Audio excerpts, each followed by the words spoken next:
From giant fighting robots to heart-wrenching epics, it's not difficult to see why anime has so many devout followers. It offers some things or styles that other forms of entertainment simply lack. These are what we consider to be some, if not the definitive best anime movies from any time span, regardless of style, genre, or even country of origin. If they're feature-length anime classics both from the modern and bygone era that we think had an earth-shaking impact on the industry, they qualify for this list and, of course, our respect.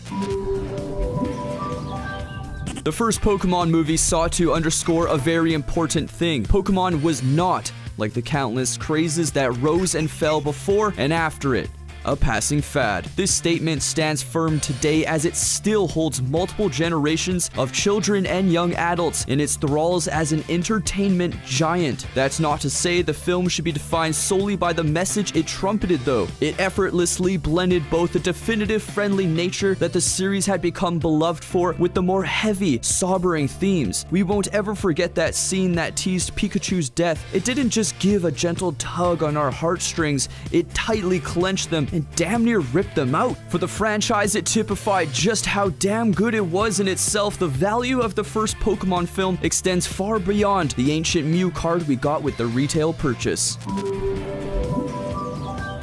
Paprika creatively explores the depths of the human psyche through the tendency to dream and how that can impact the world around us. These intelligent overtones are evident throughout the movie, complemented by some more subtle, keen storytelling that kept us on our toes. The sharply written, interesting characters and abstract scenery fit the film perfectly and also make up a great deal of why we love it. The most admirable thing? Paprika isn't even a decade old. Despite maybe being seen as the underdog in its youth, Paprika has cemented itself with us and fans everywhere as a true modern classic that bats right up there with some of the iconic genre-defying classics.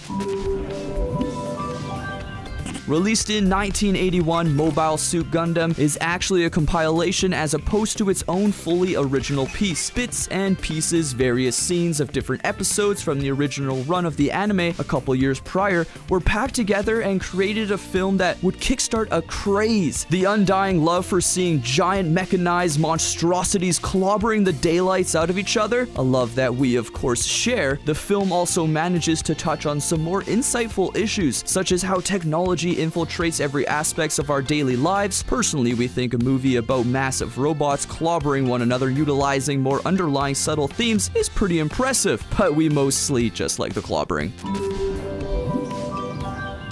Spirited Away told us a story that we found very easy to connect to. It told us the story of a young girl, lost and alone, desperately trying to fight her way back to her parents. It took this very identifiable human premise and packed it in an eccentric new world. Sometimes it was whimsical, sometimes it was nightmarish, but it always impressed us as it brimmed with imaginative creatures. With all the film's absurdities, we were completely involved watching Chihiro bravely plunge into this incomprehensible landscape. Ultimately, she got her reward and was finally reunited with her parents in what we consider to be one of the best feel-good endings. So feel-good, in fact, that we managed to not question why and how they had been turned into pigs. We just kind of went with it. The cyberpunk-themed Akira begins with factional warfare between two biker gangs. In true anime fashion, it rapidly escalates into a massively powerful psychic rampaging uncontrollably across Tokyo as the government employ futile methods such as giant orbiting space lasers to stop them. Just beneath the excessive surface and action that we came to typify this anime lie some interesting themes: government oppression, the friendship and rebellion of youth, and how giant lasers are useless against psychics. A few breathtaking scenes to finish off the cocktail of awesome, such as Tetsuo's monstrous transformation, and a true epic is finalized. We view Akira, like many fans, as one of the most defining action animes of all time and possibly one of the most influential on this list. As much as we firmly stand by our choices, we have to concede that favorite movies is a highly opinionated subject with no definitive right or wrong answer. With that in mind, we love to hear yours. What is your personal favorite anime movie of all time? Did we miss it out, or did it earn a spot on our list? What do you think of our choices? Let us know all your thoughts bundled into that comment section down below.